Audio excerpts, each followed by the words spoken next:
Shalom, shalom, peuple de Dieu. Je vous salue dans le précieux nom de notre Seigneur Jésus-Christ de Nazareth. Je me nomme Takwe Marie Chantal, épouse Yukpo à l'état civil. Mais aujourd'hui, Jésus-Christ a changé mon identité.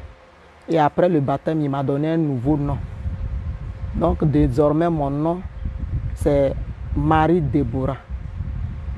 Je bénis l'Éternel pour tout ce qu'il fait. Cet après-midi, je veux rendre le témoignage de ma vie. Dire au monde entier ce que Jésus-Christ a fait pour moi. Où il m'a enlevé pour qu'aujourd'hui je sois à sa lumière. Mais avant de commencer, nous allons prier pour confier ce moment à Dieu, pour qu'il soit celui-là même qui va présider toutes choses. Donc on prie le Seigneur. Éternel, mon âme te bénit, mon âme te loue. Tu es Dieu. Si je suis assise, Seigneur, devant cette télévision, Jésus revient, c'est pour ta gloire.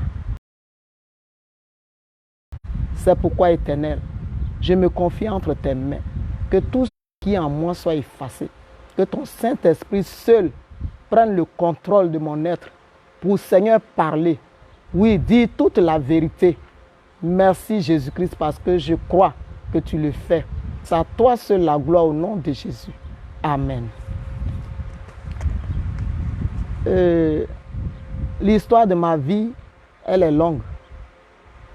Parce que c'est depuis l'enfance, depuis à l'âge de 8-9 ans, où dans le quartier, nos parents nous permettaient de sortir et rentrer quand on veut. C'est comme ça qu'il y avait un monsieur qui habitait le quartier, un Béninois, qui un matin m'a appelé et je suis allé chez lui. Et dans la causerie, il m'a dit, « Ah, ma fille, tu es très belle, mais si on te lavait, tu allais avoir la chance. Et puis demain, là, tu vas réussir. » Bon, comme on était habitué à sortir dehors, sans les parents, une petite fille, je n'ai pas consulté mes parents. Et il m'a donné un rendez-vous, je l'ai suivi chez un féticheur. Où nous sommes allés et le féticheur a incisé les parties de mon corps pour mettre des potions dedans. Il m'a même donné un parfum que je pouvais mettre sur moi pour avoir la chance. Et ce monsieur-là, à un moment donné, il n'était plus dans le quartier. Mais il faut dire que c'est là que j'avais signé le pacte avec le diable sans le savoir. Et ma vie a commencé à mal tourner. À 13 ans, voilà qu'à l'école, j'ai été violée. Et ça là, paf, je suis tombée enceinte. C'était vraiment catastrophique pour moi. Parce qu'à notre temps là, une petite fille de 13 ans enceinte, c'était une première. Et tu étais à la une, dans le quartier, dans mon village, à la maison. Quelle honte! Mais il faut dire que là aussi, c'était le commencement d'une vie que je ne peux vraiment citer. Donc c'est comme ça que je suis resté sans aller à l'école. Mon père n'a pas voulu payer mon école parce que je me suis laissé enceinter. Et n'allant pas à l'école, qu'est-ce que je peux bien faire? J'ai commencé à mener maintenant une vie de débauche. Une vie pas possible. Mais avant ça, nous sommes allés au village où on devait adorer notre bois sacré. Et ce jour-là, on était en train de partir. Quand les parents ont dit, il n'y a pas quelqu'un pour souffler dans la trompette, qui devait tenir ça, qui devait être l'éclaireur. Et du coup, j'ai été choisi. Donc, j'étais devant le groupe en train de souffler dans la trompette. Les parents disaient que c'était pour appeler les génies, pour les avertir que nous sommes en train d'aller vers eux. Et c'est comme ça que ce jour-là, nous sommes arrivés dans le bois sacré et ils ont fait les sacrifices qu'ils devaient faire.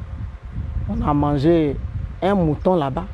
C'est après avoir fini tout, laver tout le monde. Et moi, j'ai été la dernière à être lavée. Quand nous sommes quittés là-bas, maintenant, nous sommes retournés à Abidjan. Mais je vous assure que c'est là même, j'avais été initié dans une vie qu'un être humain ne peut mener. Parce que j'étais maintenant dans la débauche, dans la cigarette, dans la boisson. J'ai fini avec séduction. J'ai fini avec séduction, c'est-à-dire de 13 ans jusqu'à 22 ans, la vie que j'ai menée, c'est une vie qu'une femme peut mener pendant au moins 50 ans. Et moi, je l'ai fait en un peu de temps. Parce que j'étais vraiment possédé par le diable qui me dirigeait à faire des choses incroyables, impossibles. Mais je rends gloire à Dieu. Parce que, à un moment donné, il fallait aussi aller chez les féticheurs. Puisque le premier où nous sommes allés, ça n'a pas marché. Donc il faut aller chez le second. Je suis allé encore dans un coin à Tias-Salé, dans une brousse quelque part, où je me suis retrouvé là, j'avais au moins 15 ans. Où j'ai été lavé également pour avoir le bonheur, pour avoir un bon mari, pour réussir à l'école. Ça n'a pas marché. Je suis allé encore chez un troisième. Ça n'a pas marché. Je suis allé chez un quatrième. Celui-là, c'est le fameux Zrégui dont les gens parlent. Nous sommes allés. Il a dit qu'on n'a qu'à aller au cimetière. C'est au cimetière que nous sommes allés manger la viande qu'ils ont préparée. Et quand on a fini de manger, je suis revenu. Rien n'a marché pour moi. C'était toujours la même chose. La prostitution à haut gamme.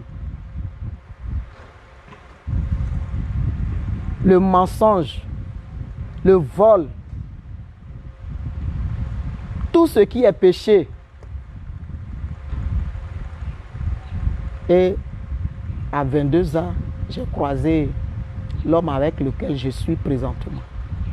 Étant avec lui, il faut dire que j'étais tellement possédé que mon comportement, personne ne peut me supporter. Parce que je suis autoritaire. Si je parle, personne ne peut parler. Si je dis oui, tout le monde doit dire oui. Si je dis non, c'est non partout. Mon autorité, personne. Même mon père ne peut supporter mon autorité. Même ma mère ne peut supporter ma rébellion.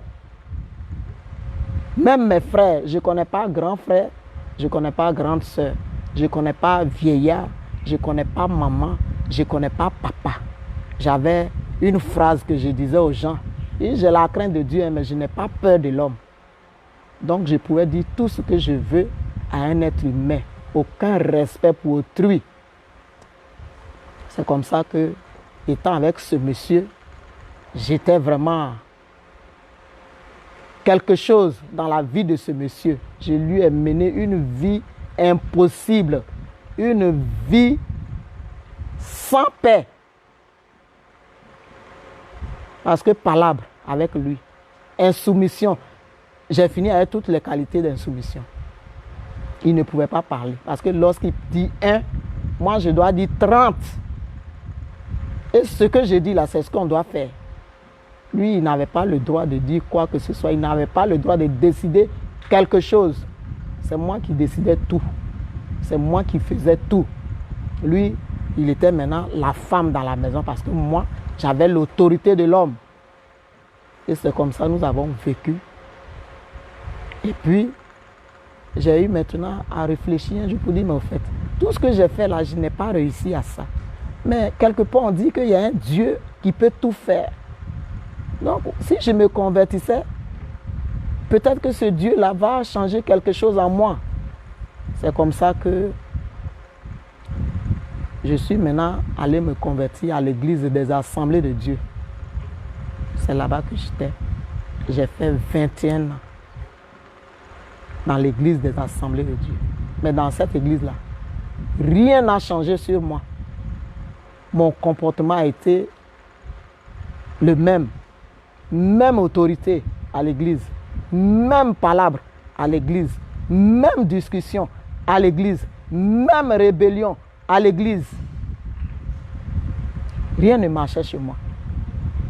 Et le Seigneur, dans sa grâce, malgré que je faisais des avortements, malgré que je tuais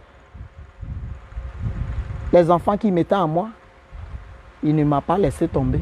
Il m'a donné 6 enfants. Mais il faut dire qu'au fur et à mesure que les années passaient, les enfants, au lieu de progresser, les enfants devenaient autre chose. Puisque mon sang était contaminé, je ne pouvais faire que quel enfant? Des enfants comme moi. Donc mes enfants étaient textuellement comme moi. Tout ce que je faisais, il n'y avait pas de respect entre nous. Enfant ne pouvait pas me respecter. Enfant ne pouvait pas respecter son papa. Entre eux là, c'était la guerre. La guerre, moi-même, je ne pouvais pas supporter. Parce que tu vas mettre ton enfant au monde et puis il ne te doit même pas petit respect, il s'en fout de toi. Ça fait mal au cœur, c'est ce que je faisais aux autres. Mais j'avais oublié. Et étant maintenant dans ce souci, je me suis assise pour réfléchir. Pour dire, mais Seigneur, moi, je sais que tu existes. Mais où tu es? Parce que ce n'est pas possible. Étant dans une église, une ancienne de l'église, et puis je continue de faire des avortements, et puis je continue d'insulter les gens, et puis je continue de tomber sur mon mari pour faire des palabres, je continue d'être insoumise, je deviens grave. Je ne pense pas que tu te trouves dans cette église. Moi, aujourd'hui, là, je te dis, si tu ne te révèles pas à moi, je ne vais plus t'adorer, je vais rester à la maison. C'est comme ça que je suis quitté dans cette église-là. Je suis resté à la maison pendant 2 ans. Pendant ces 2 ans, quand ça me prend, je vais prier dans une petite église du quartier.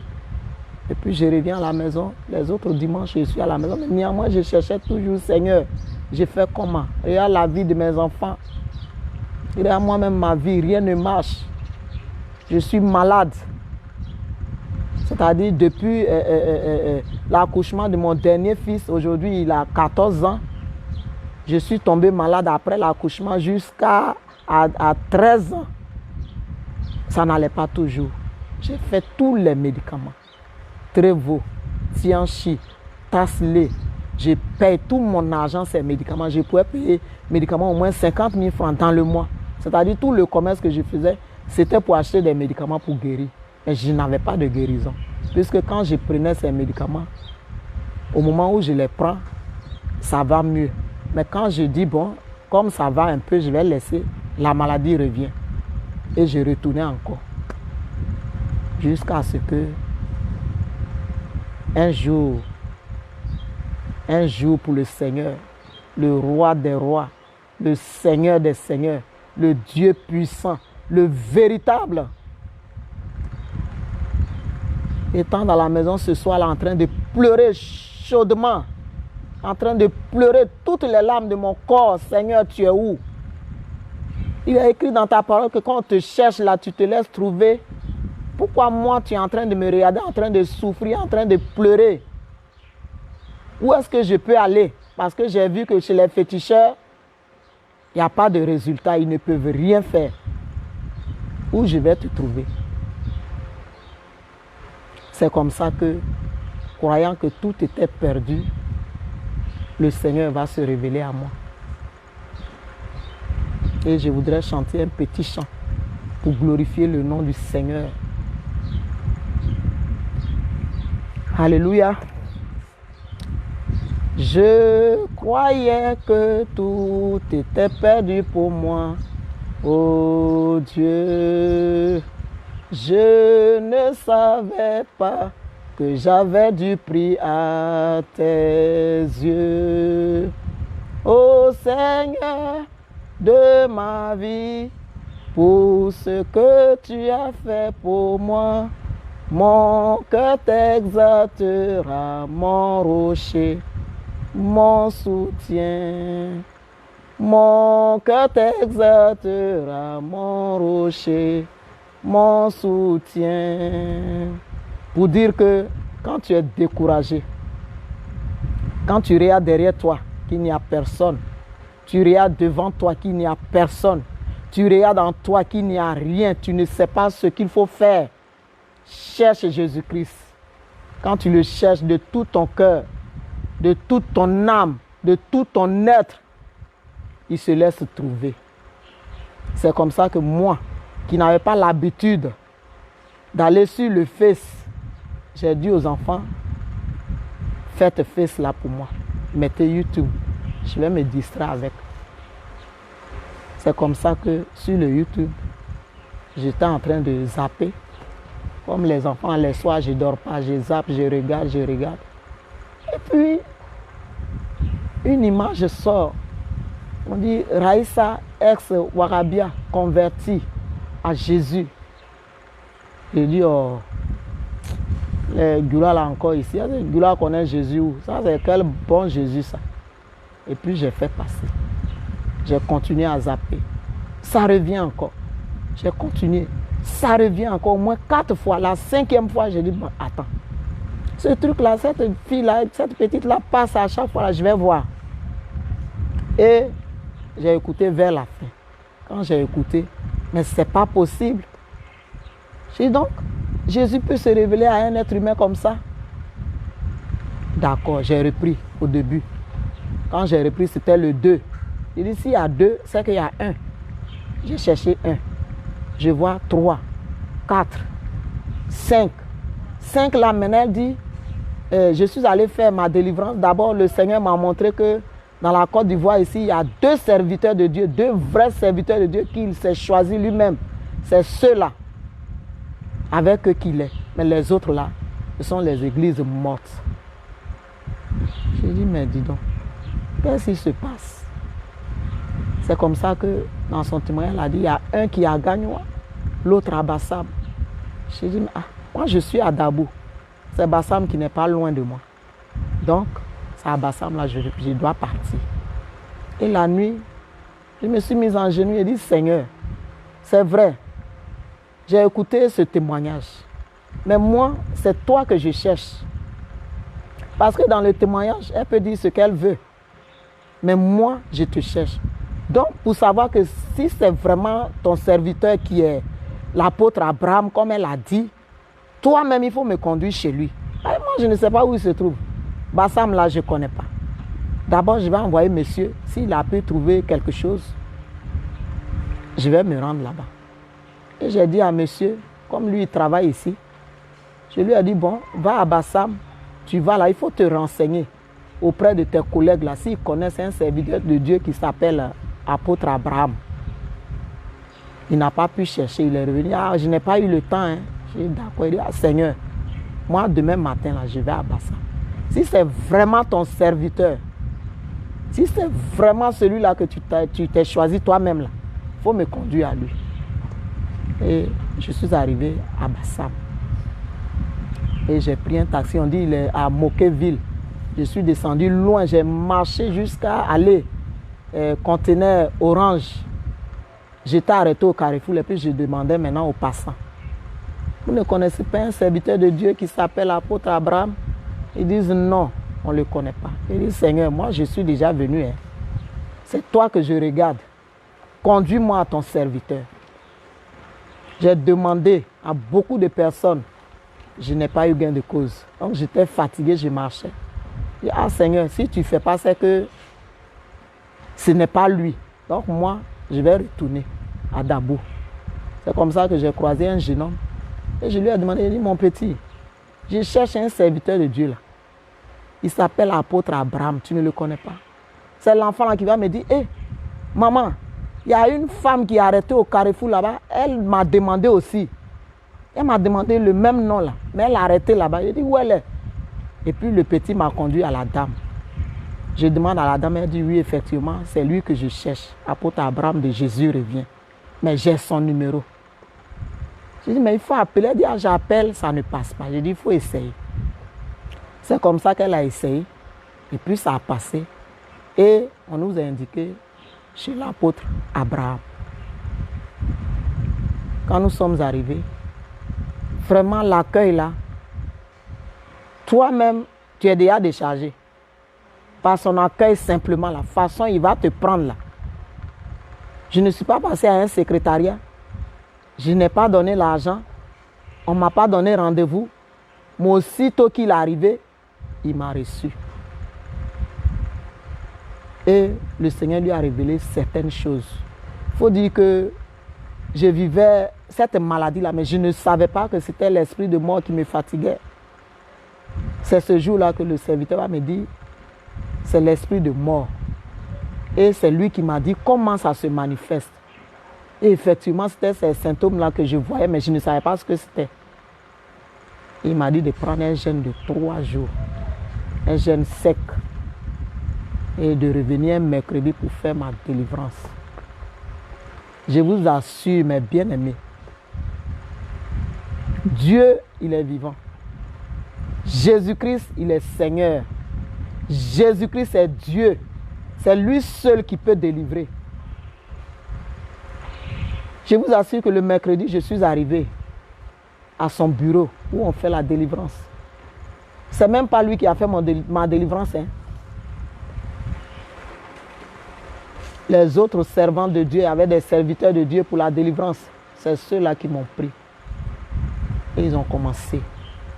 Quand ils ont commencé, un coup, je n'ai plus rien vu. Au moment où je me lève, mais je suis sale comme un porc qui a nagé quelque part. Ça a eux maintenant ce qu'ils ont copié pour me dire que le jour où nous sommes allés dans ce bois sacré là, ce fameux bois sacré avec mes parents, tout mon village, ils étaient allés m'offrir comme femme au génie de mon village, c'est-à-dire à Satan, à Lucifer. Donc j'étais son épouse, sans le savoir. Et comme je devais le servir, et je n'ai pas pu le servir, c'est lui qui me conduisait à ces choses, à ces péchés sans nom, des péchés vraiment, à faire des avortements, à mentir, à frapper, à faire des palabres. Je vous assure que quand j'attaque mon mari, c'est comme une panthère. C'est comme une panthère qui attaque un être humain. Si je fais palabre avec quelqu'un, ils vont se demander, mais avec qui tu as fait palabre? Quand on dit c'est là, les gens s'étonnent. Parce que je ne suis pas grande de taille. Et puis je ne suis pas grosse. Mais si je rentre en bas de toi, toi-même là, tu as dit la vérité. Même garçon, j'ai fini à ça. Même garçon. Même garçon, je te mets à terre. Je te mets à terre, quel que soit ce que tu es, je te mets à terre. Dans mon village, dans mon quartier, partout où j'étais. S'il y a un jugement à faire qu'on me fait asseoir là, que je parle, tu vas te demander si c'est un juge qui est en train de parler.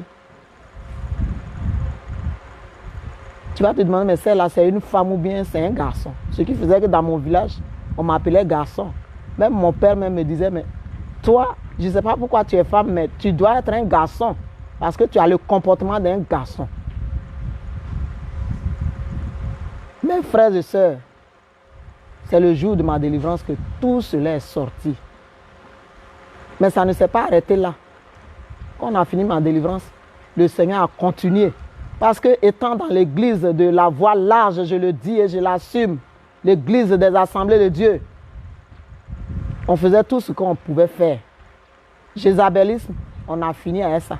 Quand on va à l'église, c'est pour faire concurrence d'habillement, concurrence de mèches. Il faut acheter les bonnes mèches. Il faut qu'on sache que toi, les mèches que tu as mis sur ta tête ou bien la perruque là, coûte au moins 20 000 ou bien 30 000 francs. La pommade que tu mets là, il faut cirer ton teint, comme on le dit. Donc moi, j'étais une blanche. Malgré que Dieu m'a créé noire, j'étais blanche. Je faisais tout ce que je voulais. Les maquillages, les fonds de teint, les mascaras. Si je vous montrais le sac de mon maquillage, vous allez dire, mais ce n'est pas possible. Un gros sac rempli de maquillage. Les habits serrés, on n'en parle pas. Les mèches, on n'en parle pas. Je pouvais regarder bijoux et puis acheter à 45 000, 50 000. Je pouvais aller à la pharmacie et puis acheter une gamme de pommades qui me faisait au moins 30 000, 35 000. Je disais que j'étais en train de me faire belle. Ou bien au contraire, j'étais en train de me faire posséder par des démons. Et ils m'ont délivré de tout cela. Mais, à chaque fois que je vais à l'église les dimanches, d'autres démons se manifestaient. C'est comme ça qu'un dimanche, nous sommes allés au culte. Et l'homme de Dieu était en train de prêcher, où il disait, il y a esprit dans le parfum. Dans mon cœur, là, il dit, dans le parfum encore. Et ça là, vraiment, je croyais, mais apôtre là aussi, son Dieu là aussi au parfum. Aujourd'hui, on va voir. Donc c'est comme ça que j'étais assise, sereine. Et il a dit, apprêtez-vous, priez, soyez en esprit. Si tu as un esprit de parfum, ça va se manifester.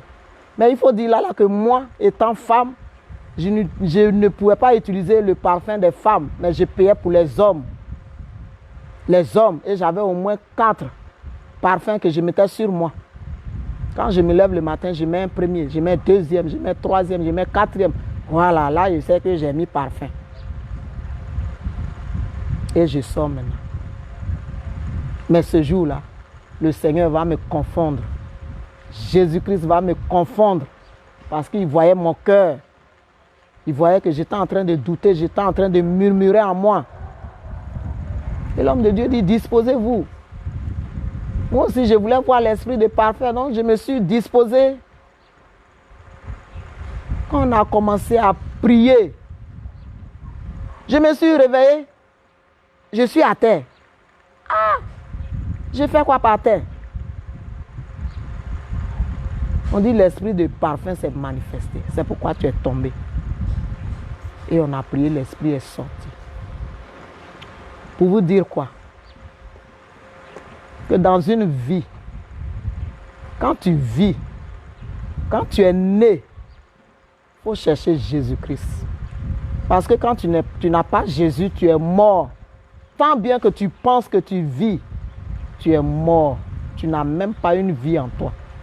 Tu n'as pas une vie en toi. Mais c'est plutôt les ténèbres, Satan qui te dirige dans les mauvaises choses, dans les avortements. J'ai même eu à payer de l'argent pour faire avorter mes soeurs, mes camarades, les encourager pour faire des avortements, les encourager pour vivre dans le concubinage, les encourager pour sortir avec des hommes comme je le faisais. Mais je rends gloire à l'Éternel. Je rends gloire à Jésus-Christ.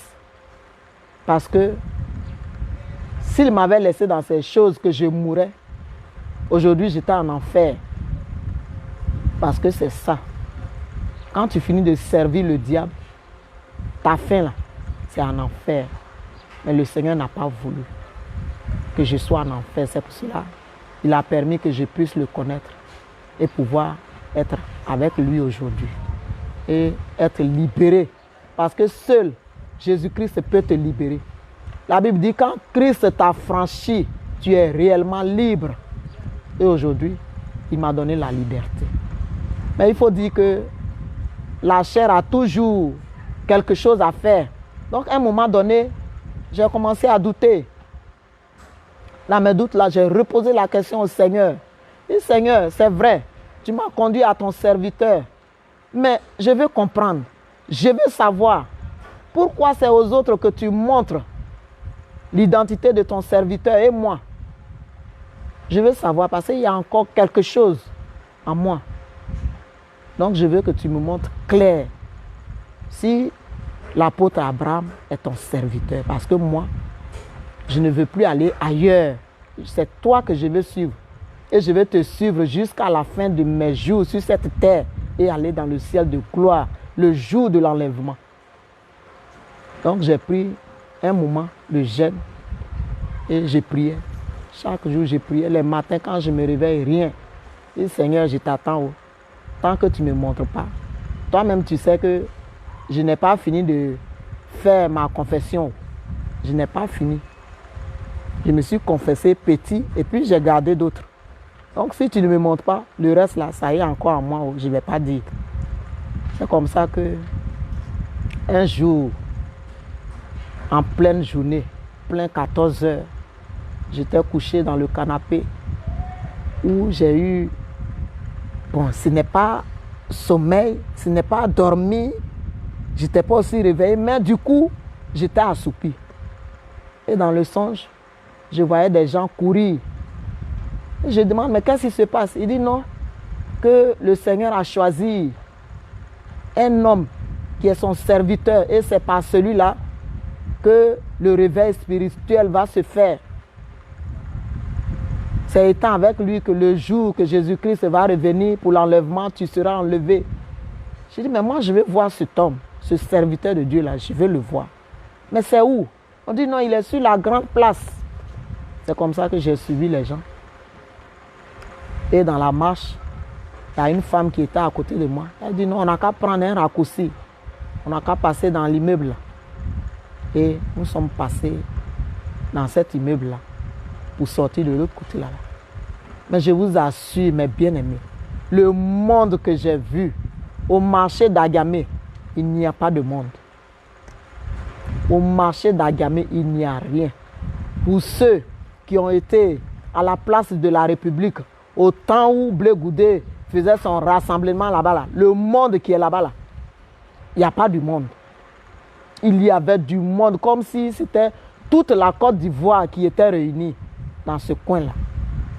Mais il fallait que je fasse tout pour voir de mes propres yeux ce serviteur que le Seigneur Jésus-Christ a choisi. C'est comme ça que j'ai commencé à écarter les gens. Jusqu'à ce que j'arrive où l'homme de Dieu se trouve. Et effectivement, la parole que Jésus-Christ avait dit au travers sa servante Raïssa s'est confirmée dans ma vie. Celui que j'ai trouvé sur le podium, c'était l'apôtre Abraham qui était arrêté là en train de prêcher. Dès qu'il m'a vu, il me disait, mais maman, où es-tu? Où tu es parti?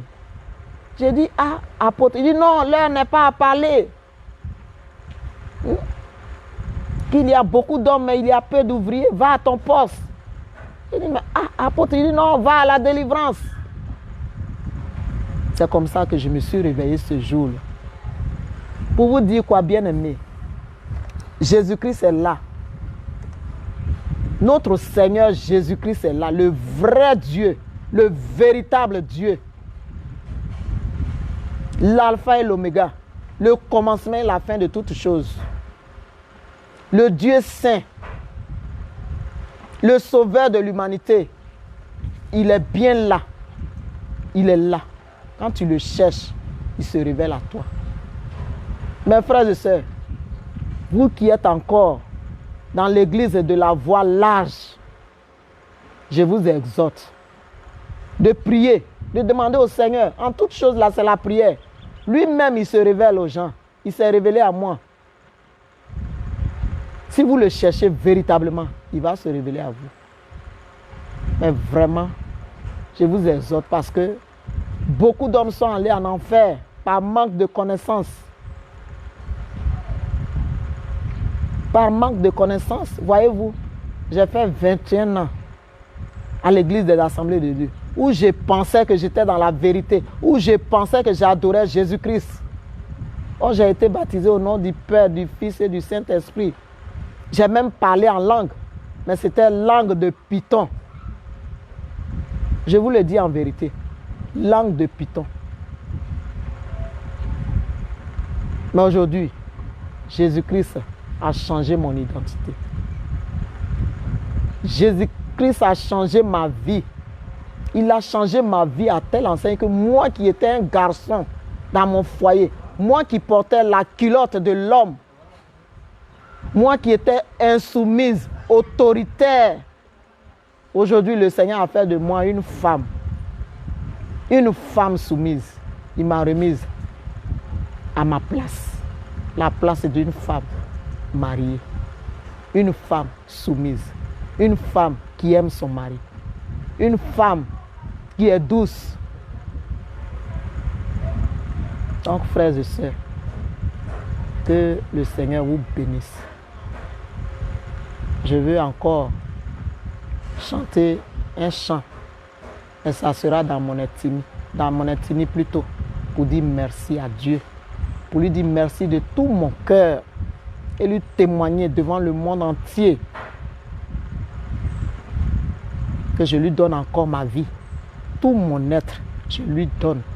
Qu'il fasse de moi ce qu'il veut. Je suis comme l'argile. Qu'il me façonne encore et encore, pour que je puisse lui plaire. Parce qu'on a cherché à plaire aux hommes. Ça nous a conduit dans le péché. Ça nous a conduit dans la main de Lucifer. Et il a fait de nous ce qu'il veut. Il a gâché toute ma vie. Aujourd'hui, je rends gloire à Dieu. Parce que je ne suis pas morte. Jésus m'a sauvé. Il m'a redonné encore une nouvelle vie, une nouvelle chance. Et je suis en train de profiter de ça. Parce que j'ai la paix du cœur. Parce que j'ai la joie. Parce qu'il suffit de fléchir genoux et demander. Jésus-Christ le fait pour moi. Il permet aussi que la vie de mes enfants change. Parce qu'on ne pouvait pas se rassembler. Je ne pouvais pas appeler un enfant qui pouvait venir à mon appel. Aujourd'hui, j'ai réussi à les rassembler les matins pour qu'on prie ensemble. Chose qu'on n'avait jamais faite dans ma maison. Ni mon mari, ni moi. On ne s'est jamais assis pour dire on va prier ensemble. Jamais. Aujourd'hui, Jésus que j'ai appelé, Jésus devant lequel j'ai versé des larmes de tout mon cœur, de tout mon être. Aujourd'hui, il permet que ma famille se réunisse les matins pour prier, les soirs avant de dormir pour prier. Il est en train de changer la vie de mes enfants. J'ai béni l'Éternel pour ce moment encore qu'il m'a donné, pour cette occasion. Mais mes frères et sœurs, je vous en prie, je vous supplie même en genoux, donnez votre vie au Seigneur Jésus. C'est Jésus seul qui sauve. L'Église ne peut pas sauver. J'ai été à l'Assemblée de Dieu pendant 21 ans. Je n'ai pas été sauvé. C'est Jésus qui est notre salut. C'est lui qui donne le salut. Alors donnez votre vie au Seigneur Jésus-Christ, le vrai Dieu, le véritable Dieu. Ne perdez pas votre temps. Parce que la trompette va sonner. La trompette va sonner pour toi. Si tu n'as pas Jésus, que tu meurs, mon frère, ma soeur, tu vas en enfer. Oh, le Seigneur a dit qu'il n'a pas créé l'enfer pour nous. Il n'a pas créé l'enfer pour nous, mon frère, je t'en supplie. Donne ta vie au Seigneur Jésus pour que tu sois sauvé, toi et ta famille. Pour que tu bénéficies du paradis. Que la gloire revienne à notre Dieu. Je vais maintenant terminer par la chanson que je vais chanter en BT pour dire merci à Dieu. Hato lago ayo, hato krenyo ayo, hato lago ayo, ayoka, ayoka, hato lago ayo, nyong srunyo ayo, Elia lago ayo, ene ayoka, ayoka, Jésus-Christ ayo, nyong srunyo ayo, sio miole ayo, ene ayoka, ayoke, hato lago ayo, nyong srunyo ayo, Elia lago ayo, ayoke, ayoka. Merci Seigneur, que toute la gloire te revienne. Au nom de Jésus. Amen. Shalom. Shalom.